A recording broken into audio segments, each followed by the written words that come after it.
One is a group of 3 in your right hand, and a grown-up might need to help you find your right hand first. So we're going to go here. We're going to go Old MacDonald.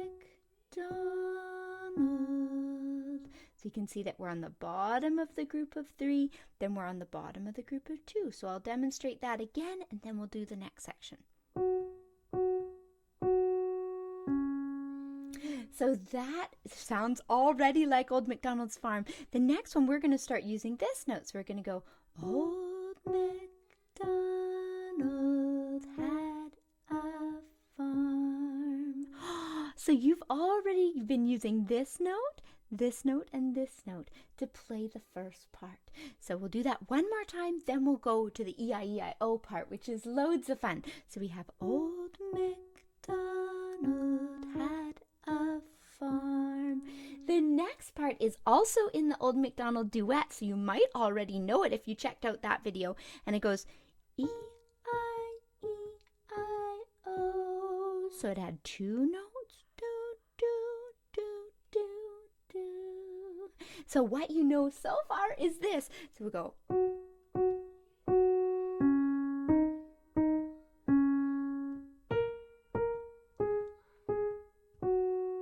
There we go. So that is the first part of Old MacDonald's farm. If you want to learn the next part, it goes like this. It goes, on the farm he had some cows. That sounds familiar. So your fingers are already going to know it.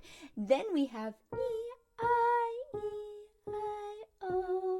That was also the same. So that gets exciting to know that your hard work on the first part of the song means you can play more.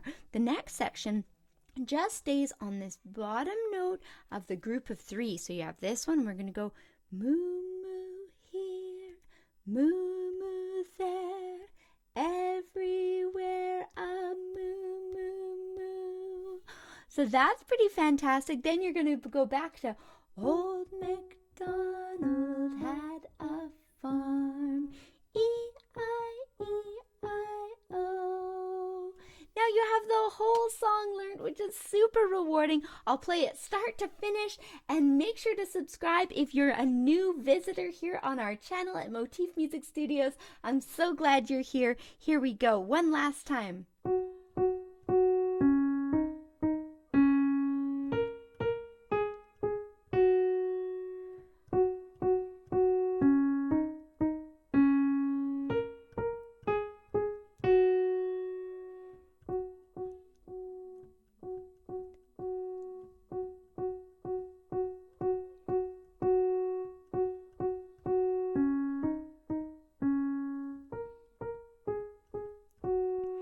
I hope you had loads of fun today and you can really enjoy the confidence that comes from being able to make music in new ways. If you haven't checked out the duet of Old MacDonald, it's in the same key, and I'd love to play a duet for you on the next video. We'll see you next time.